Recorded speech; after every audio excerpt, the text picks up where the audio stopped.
Bismillahirrahmanirrahim. Assalamualaikum warahmatullahi wabarakatuh. Apa kabar anak-anak juara semuanya?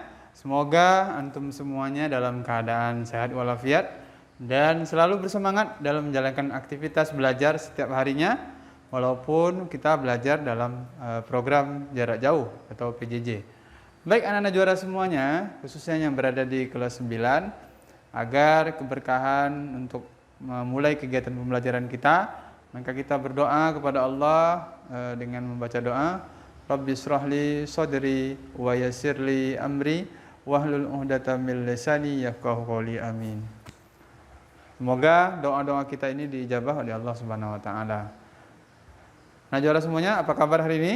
Alhamdulillah, luar biasa, Allahu akbar ya. Semoga antum semuanya dalam keadaan sehat walafiat. Nah, juara semuanya, kesempatan kali ini di kelas 9 kita akan melanjutkan materi berikutnya tentang bangun ruang sisi lengkung ya. Di dalam kehidupan sehari-hari, anak-anak juara semuanya mungkin sering sekali melihat benda-benda di keseharian kita seperti ini, dan seperti ini. Ya, tentu benda-benda ini selalu berada di sekitaran kita ya. Dan ternyata benda-benda ini merupakan benda-benda yang berkaitan dengan matematika, khususnya materi tentang bangun ruang sisi lengkung. Ya. Kalau kita melihat benda ini ya, adalah benda yang digunakan selalu, mungkin Anda semuanya gunakan untuk bermain sepak bola ya. Bentuknya seperti apa? Bentuknya adalah bola. Ada juga mungkin di dalam kehidupan sehari-hari kamu semuanya sering membeli ini. Ya, benar. Yaitu kaleng susu. Kaleng susu mungkin sering kita jumpai. Bentuknya seperti apa? Yaitu tabung ya, tabung, dan nanti kita akan tahu apa saja bagian-bagiannya. Ada juga mungkin yang sering di masyarakat, yaitu melaksanakan peringatan ulang tahun kali ya. Ini menggunakan ini, yaitu topi ulang tahun. Bentuknya seperti apa? Yaitu kerucut ya. Artinya memang benda-benda matematika ini adalah benda-benda yang bersentuhan langsung atau berada di sekitar kita. Maka dari itu, anak-anak juara semuanya, mari kita semangat dalam belajar untuk membahas tentang bangun ruang sisi lengkung. Adapun tujuan pembelajaran bangun ruang sisi lengkung yaitu sebagai berikut. Nantinya anak-anak juara semuanya akan mempelajari 3 hal ya. Yang pertama adalah tabung, yang kedua adalah kerucut, yang ketiga adalah bola. Di sana akan ditentukan apa pengertiannya, selanjutnya apa saja rumus-rumusnya, dan nanti akan bagaimana pola penerapannya dalam kehidupan sehari-hari. Kita mulai dengan tabung. Baik, apa itu tabung? Tabung adalah ini dia unsur-unsur tabung. Sebuah tabung memiliki 3 jenis permukaan, yaitu sisi alas yang berbentuk lingkaran, ini alasnya. Sisi atas yang berbentuk lingkaran, jadi atas dan alas ini lingkarannya sama, diameternya sama, jari-jarinya sama, dan memiliki selimut tabung. Ya, selimut tabung adalah yang menyelimuti permukaan tabung ini. Selimut tabung ini bagian-bagiannya kita bisa lihat di gambar.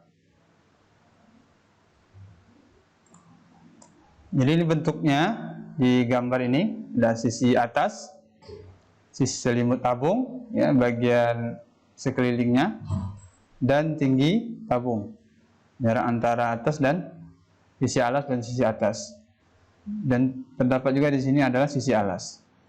Jika dibuka, bentuk tabung seperti ini di bawah. Dia anak juara semuanya. Misal kamu bisa mengambil sebuah kaleng gitu, atau misalnya kaleng susu gitu ya, kalau dibuka bentuknya akan seperti ini. Ini dinamakan dengan jaring-jaring. Pada jaring-jaring tabung, sisi alas dan atas tabung berbentuk lingkaran. Selimut tabung yang terbuka berbentuk persegi panjang, yang panjangnya sama dengan keliling alas tabung dan lebarnya sama dengan tinggi tabung tersebut. Jadi memang tabung ini adalah bagian dari persegi panjang dan lingkaran.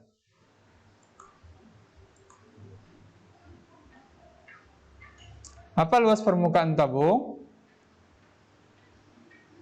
Ya, luas seluruh permukaan tabung. Luas seluruh permukaan tabung itu maksudnya adalah, anak juara semuanya, adalah luas secara keseluruhannya. Ya, di sini terdapat ada, tadi kita lihat ada persegi panjang, ya, persegi panjang, ada 2 buah lingkaran yang menyelimuti tabung ini, sehingga luas seluruh permukaan tabung ini sama dengan luas alas ditambah dengan luas tutup, ya, luas tutup atas dan luas sisi lengkung. Ya, luas alasnya karena berbentuk lingkaran, maka rumus luas lingkaran adalah PR kuadrat tambah PR kuadrat tambah 2 PRH. PRH itu maksudnya luas persegi panjang, ya, panjang kali lebar, 2 pi RH, 2 panjang kali lebar. Lalu setelah dioperasikan, maka luas seluruh permukaan tabung dengan tutup yaitu 2 PR dalam kurung R ditambah H, di mana H di sini adalah tinggi tabung, R ini adalah jari-jari tabung. Nanti kita akan aplikasikan dalam soal. Lalu bagaimana seandainya luas permukaan tabung tanpa tutup? Ya, misal kita melihat ada sebuah drum yang berbentuk tabung, tentu drum itu tidak ditutup bagian atasnya. Maka bagaimana mencari luas permukaan tabung tanpa tutup? Tinggal sebenarnya kalau dalam hitungannya hanya mengurangi bagian atasnya saja. Rumusnya itu, ya. Maka rumusnya adalah VR kali R ditambah 2H. Jadi anak juara semuanya tinggal ditentukan diketahuinya, nanti dijawab. Contoh ini, jari-jari sebuah tabung adalah 7 cm dan tingginya adalah 10 cm. Hitunglah luas selimut tabung dan luas seluruh permukaan tabung. Ya, ingat, luas seluruh selimut tabung dan seluruh permukaan tabung. Diketahui R-nya itu adalah 7, ya. Ini jari-jari tadi adalah R, yaitu 7 cm, dan H-nya adalah 10 cm. Selimut tabung apa tadi? Selimut tabungnya berbentuk persegi panjang, yaitu 2 pi RH. Ya, nah ini tadi, perhatikan, ini adalah selimut tabung. Maka kita masukkan rumusnya, 2 dikali pi-nya adalah 22/7. Ya, kita pakai 22/7. Kapan kita menggunakan 22/7? Ketika nanti pembaginya adalah pengalinya ini atau pembaginya itu adalah yang memiliki KPK dari 7 ini. Misalnya 14, 28, 7 gitu ya, dan seterusnya. Maka kita gunakan 22/7. Bisa juga kita menggunakan 3,14. Pendekatannya berarti 2 itu. Jadi 2 dikali 22/7 kali 7 kali 10. 10 ini adalah tingginya, sehingga hasilnya adalah 440 cm². Lalu luas seluruh permukaan tabung adalah 2 PR kali R ditambah H. Jadi tinggal kita masukkan saja. 2 kali pi kali R dikali kurung 7 ditambah 10. Jadi ditambahkan dulu bagian dalam kurungnya dan mengalihkan yang bagian luar. Sehingga hasilnya adalah 44 dikali 17 sama dengan 748 cm